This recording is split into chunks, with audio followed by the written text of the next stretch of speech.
Demo Tuesday for you, and here it is. So essentially what Forward Networks Digital Twin is we create a digital twin of your network infrastructure. So think about what Google did with Google Maps and made the digital twin of the world's roads, how they revolutionized that. What we're doing is we're revolutionizing how application, security, network, and operations teams operate and enhance their networks through our digital twin. So how that gets done is we're a read-only platform. We just need to be able to get to devices via our collector. We log in via SSH or APIs, gather a bunch of show and config state commands, run that through our mathematical model, and what you have is a 100% software copy of your network that you can then interact with as if it was you asking Google questions, right? So let's take a look at some common use cases, some pain points that some network folks may have, some pain points that some security folks may have, right? So you guys, network, security, cloud, network, awesome. So you get it? First off, before I get into that, so we are snapshot based. So everything we do is based upon a snapshot, based upon a point in time. You can go back in time if you had wanted to look at, because we know users tend to put tickets in the right frame of time. So if you have a snapshot in that time frame, you can go back and actually look and see what that user, if there was a connectivity issue or if there was something else, you can go back in time and take a look. So once a snapshot is done, you're able to actually go in with that, with the inventory piece of it. So we have a very robust inventory collection. So we can collect based upon seed devices, subnet scans, you upload from what you think your source of truth is. We then lay it all out on the map. And if something that we can discover based upon LLDP, CDP, or some of our proprietary stuff, if we see a device that's sitting there that wasn't in your original upload or what you supplied us, we'll say, hey, this device is here. Do you want to have this as part of your model? Yes or no, and then you'd supply it the credentials, and then it would be part of the model from here on forward. With that, since we are that source of truth for the network, we have an integration with ServiceNow where you can take our inventory and push it into ServiceNow. And at every collection interval, if you add devices or change devices, at that snapshot interval, it's always kept up to date. If you need to change any of the fields in ServiceNow, you can also not have to worry about doing a collection, but you can do just a manual push to send it up to ServiceNow, so you don't have to worry about that collection. It's one of those quick one-off things. So if you look into it and see what we actually collect, so if we jump into one of these devices, you'll see we take the config and all state information. So this is how that model is built. So going through this is what we take in, this is how we build the model, and this is how we give you some of the cool stuff I'm about to show you. So now if we go into that use case where you get an email from one of your SOC guys, or you get an email from an application guy, or someone wanting to know where a server is in a data center that has 900 top-of-rack switches. And you're like, okay, I gotta find it now. I start wherever I gotta start, hunt my way down, and hopefully find it.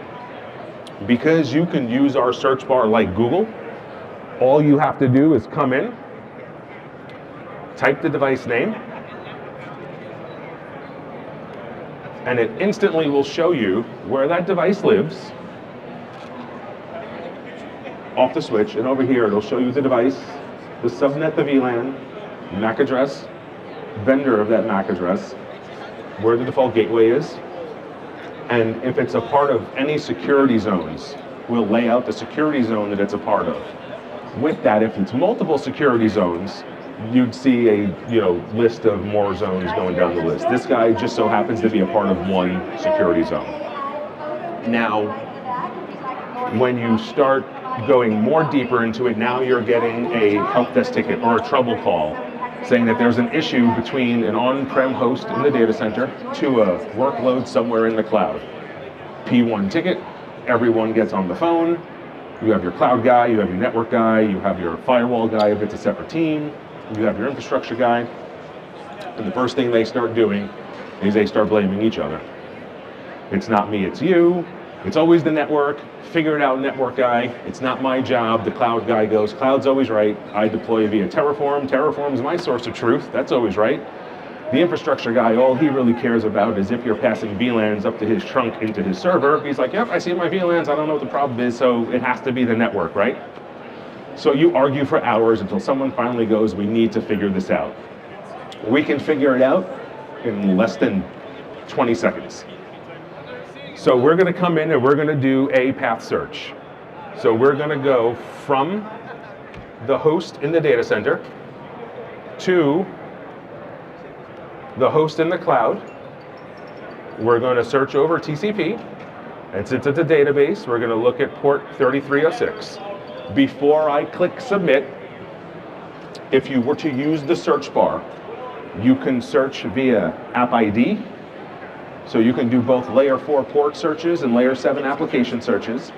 If you have an identity enabled on your firewalls and you're looking for a specific identity that's accessing stuff, you can search for identity also. So it doesn't have to be just ports, right? Any layer 7 attribute we can also search for too, whether it's URL, username, stuff like that. So when we execute this, you'll see the path search come up. So when we take the data in, we normalize it. We make it vendor agnostic, because you don't need to know what the vendor is when you're trying to get your mean time to insights, right? So looking down this list, we see let's do a subway stop first. So the traffic originates in Atlanta, goes to San Jose, comes back to Atlanta, then goes to US East and then to US West. The network guy in me is saying maybe the issue is in between Atlanta, San Jose, Atlanta. Let's see if we can figure out if that's what the problem is. So what we can do is we also understand, because we're getting all this information, and we can extrapolate overlay from underlay. So we can show you the VXLAN overlay, as well as show you the underlay that's attached to that overlay. So we can see why it looks like it's bouncing from Atlanta into San Jose, back into Atlanta again, because I guess that's just how VXLAN is configured inside of this environment. So that looks normal. If we back up and we keep going down a little bit more, if we look at this distribution switch, you'd never know what vendor this is. We're just giving you the information that you need to like know why this made the forwarding decision that it made. If you wanted to come in and see why it did what it did, why did you say this happened forward, you can look at see device state, and we'll actually highlight the device state that went into this particular reason as to why it was sent out. If you enable SNMP collection, we'll actually overlay the top of the map too. So even though we are snapshot based, if you do the SNMP collection, that will run, and you'll see that throughout, as you have a collection sitting there, as your SNMP collections happen, it'll just overlay on top. So this device health is actually pretty good. If we do see charts, we can actually see charts of what it looked like over the past day, or the past 7 days. Same thing with interfaces. We can look at the interface utilization, input, output, discards, errors, and again, 1 day, 7 days in this view. There's another view that will give you more time to look at, but for this one, it's just 1 and 7 days. The firewall, we show you the import, the destination IPs, outports, everything you need to know without knowing what kind of firewall it is, without trying to decipher how Palo has it configured, or how ASA has it configured, or how Checkpoint has it configured. Again, anytime you want to look at why, we'll show you the configuration why.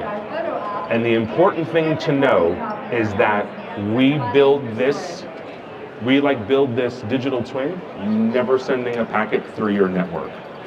We take all that config and state, and once it goes through the math model can prove with 100% mathematical accuracy how a packet will flow through the network. So there's never a synthetic packet sent through the network. So now let's jump to every network guy's favorite thing, the cloud. You don't need to be an AWS guru like the guy walking back there to visualize and see what's going on. So we're coming in off of presumably a VPN tunnel or a direct connect into a transit gateway, from a transit gateway to AWS US West. Same information we give for the network devices. If you want to see specific configuration, we show you that configuration as well. Now, if we go into US West, we run across the firewall that's denying the traffic. And why is this firewall denying the traffic? Because it's hitting a implicit deny all rule. So now, we're on the troubleshooting call. A week later, we get to this. Make the change. Network guy will go, well, you know what? If I make the change to this, how do I know it's going to fix it? The cloud could trust me.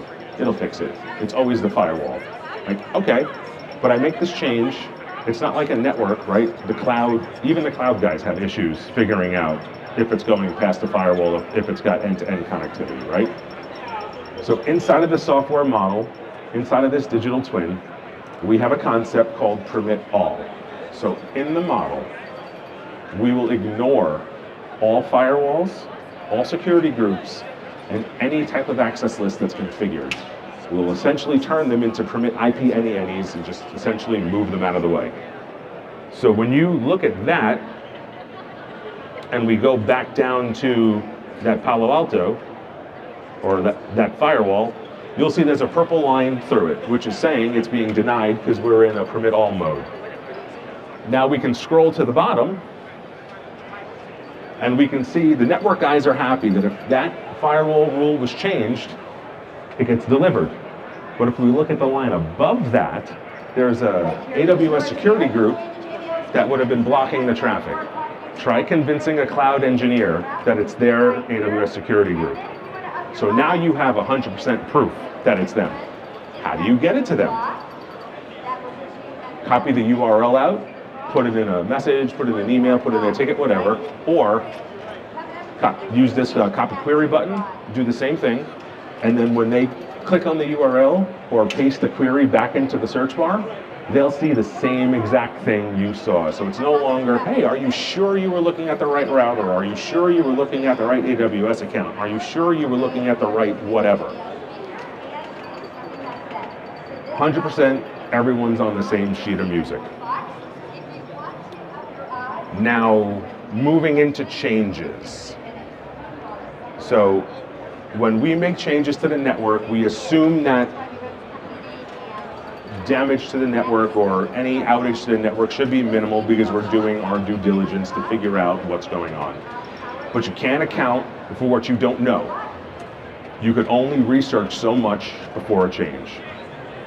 So what we have, there's two different types of verifications we can do. We can do what's called an intent verification, which is my network performing the way it should? Are my packets flowing the way I expect packets to flow through a specific device, not through a specific device? Should this flow never exist on the network? Should this flow always exist on the network? And then as we snapshot and as we do things, these intent checks are checked. And if there is a failure in it, we can alert via in-app. We can send an alert in-app. We can send an email. We can webhook to something else if you want to consume it somewhere else, or we integrate into ServiceNow. So I don't know if you kind of see under the ServiceNow, there's an incident ticket here. If a path intent or a NQE intent check fails, then it will actually trigger a ServiceNow ticket, and it'll get assigned to groups, and then you can remediate and do it that way. And you can actually click this and see what's happening inside of the ticket as well. So now, let's see what this looks like in a change. So we're now in a change window. We're going to make a change to a device. Old way to make a change. Your verification, pre-automation. You log into a device, issue a bunch of show commands, take those show commands out, put them into a notepad. Move over, do your change. Do some quick testing, do the same thing. Run those same show commands, put them in a notepad, stare and compare, and make sure everything looks good. So now we made a change, so we're going to snapshot, we're going to make the change, then we're going to take another snapshot. Now, you don't need to do that anymore. What we essentially did was we did that beforehand, taking the snapshot. So now we have all that config and state. You made your change, you did snapshot again, now you have more config and state. So you can see what's changed across this network. The more important part of it is you can go into the Verify tab, look at your intent verification, and you can say before passed, after failed. And now you can see if your change messed something up. In the automation framework, if you were to use an automation tool to do this, what would happen is you would have the automation tool API to forward, do the snapshot, have the automation tool do the change, and then have the automation tool go back, take a snapshot again, and then pull all failed, pull past failed. But you're not making the change. No, we're just an assurance in that point. So whether it's Itential or Ansible or whatever you're using as that change thing, then you would say, hey, it's going to stop and say, hey, we see a pass fail. Roll back, and then again, that automation tool would do that rollback piece. This is just the assurance to say, hey, something went wrong. Then you can go in and you can click on the plus minus, which will bring you to the diff screen. And then we can actually look at configuration and see what happened. If you don't believe it was a configuration change, but in this case it was, because somebody added SSH, which they shouldn't have. But if you don't believe it was a configuration change, if you think it was something with state, right? You can do view full diffs, and that'll show you state changes between snapshot to snapshot as well. Because we're also collecting state, and we can look at all that too. On the topic of verification and all that, because we normalize the data, we put the data into our own data model that we call Network Query Engine, or NQE for short. What you can do without knowing any vendor that's in this network, you can write queries for stuff that's in your network and get relevant data out. So my favorite example, one that I've had to do in the past when I was a network guy, is I need you to do a configuration audit. I need you to make sure that all of our DNS servers are the same across our entire organization. And it's a multi-vendor organization. So now, how do you quantify the time that you need to do to go in and verify all that? And ensure that when you give that report to your management team, that it's still the same as it was when you looked at it. So what this is we're looking for, these are our two primary DNS servers. What we're doing is we're taking config snippets and we're putting variables around those config snippets. So the XE to define a name server, the Arista way, the Palo Alto way, the ASA way, and a generic way. And then we're giving them names, right, like DNS IPv4. So then we do some logic. If you're familiar with SQL, some of this should look a little familiar. Don't get daunted by this. We have, Forward actually just launched our communities. The biggest thing in Forward Community is an NQE section where we have customers that will share and help you write NQE queries. So there may be one up there already that could do what you need, and you just need to modify it a little bit to fit your environment. So now when we run this,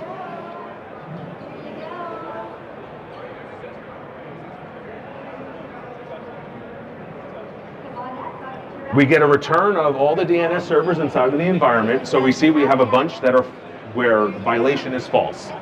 False is good. When we filter this based upon violation true, these are the two, so these two devices have incorrect golden DNS configuration. What you can do, anywhere that's blue in any forward screen, you can click it and it'll bring you to the line of configuration that made it fail. So now if you're a junior guy trying to figure out, oh, okay, it failed, where do I fix it? Right there.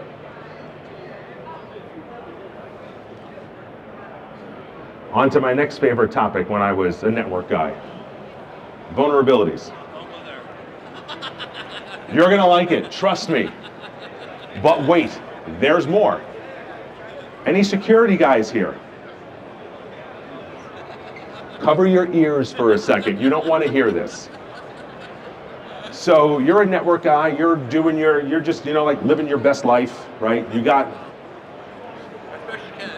your tickets are clean, there's no fires going on, you're living your best life on a Monday morning. Okay, fair enough. Okay. Your security guy comes over to you and says, by the way, we ran our vulnerability scanner last night. Here's a 45,000 page document of all the CVEs we think you have. Godspeed, figure it all out. Network guy, my job's done. I didn't tip over your core router over the weekend. You should thank me, right? Right? He's shaking, yeah, you should. So now, I don't know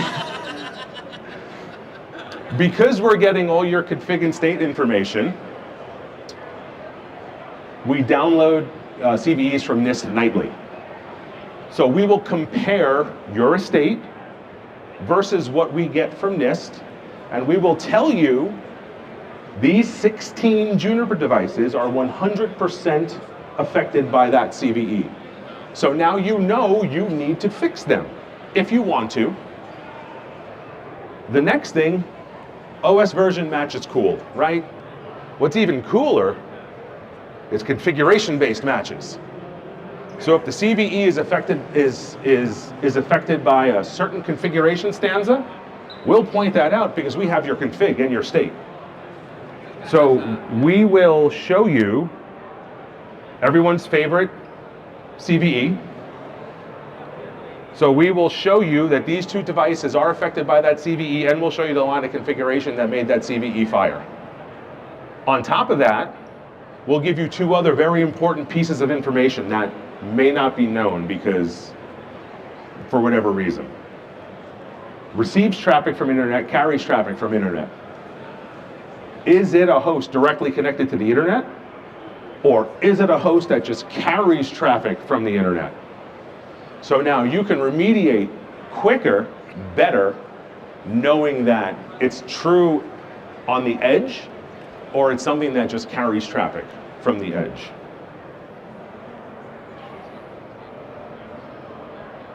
Let's talk ransomware and Our favorite topic. and breaches and all that other good stuff. There, done that. Me too. It's not fun. Could you tell me, anybody, this is a open time now. Can anyone here tell me if you were attacked today, if they targeted one of your hosts, can you tell me what that host can hit? Everything that host can hit, and you just can't say anything. It depends where it is in the network. Okay, If it's in the manufacturing space, probably not. okay, In IT, probably. okay.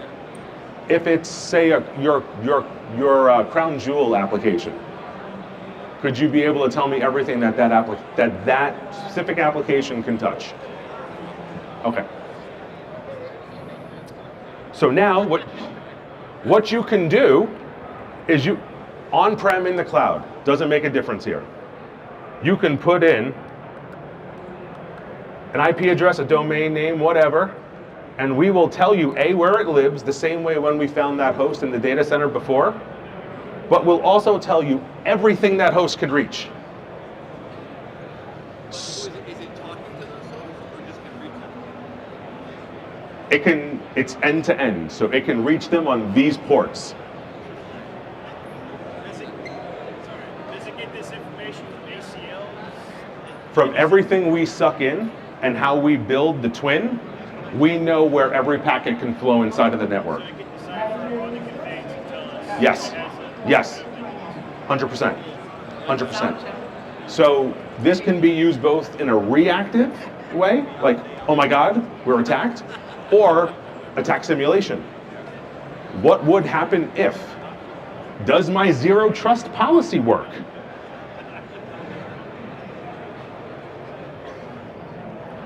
And then lastly, management likes to see dashboards. We can set this If your management wants to log into the tool, to actually log into the platform, this can be their dashboard. So it's an overview of how the infrastructure is running. We highlight the bad stuff first, some more bad stuff on the bottom, and some other stuff in the middle. My personal favorite is network complexity. So we'll tell you what your estate looks like, from OS versions to models to devices by type to number of links to my personal favorite, number of configuration lines inside of the org, and we'll show you if it's gone up and down over collection to collection. Okay.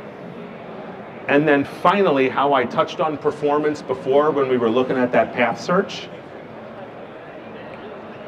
We'll give you a history here inside of our dashboard where we'll show you the past 1, 3, or 7 days of the top 10 talkers the top 10 bad devices for interface utilization, packet loss errors, device CPU, and device memory. But if there's one you want that's not in the top 10, but you always want to see it in the top 10 just because, you know, it's your favorite device and you want to make sure it's always, you know, doing good, you can pin it up into that list and you can, you know, do what you need to do with it. Any questions, comments, concerns? What's your biggest deployment? Biggest deployment is well over 50,000 devices. And all 3 clouds. Mixture of vendors everywhere, and yeah, it's pretty large. How long have Core Networks existed? Company's been around for 11 years, selling for about 5. Any other questions, comments, concerns? All right, because you guys sat through this, she's not here holding a cup up, but behind this wall, you guys can get yourself a nice Forward Networks tumbler. Awesome. Thank you guys. I'll be here if you have any other questions. Thank you.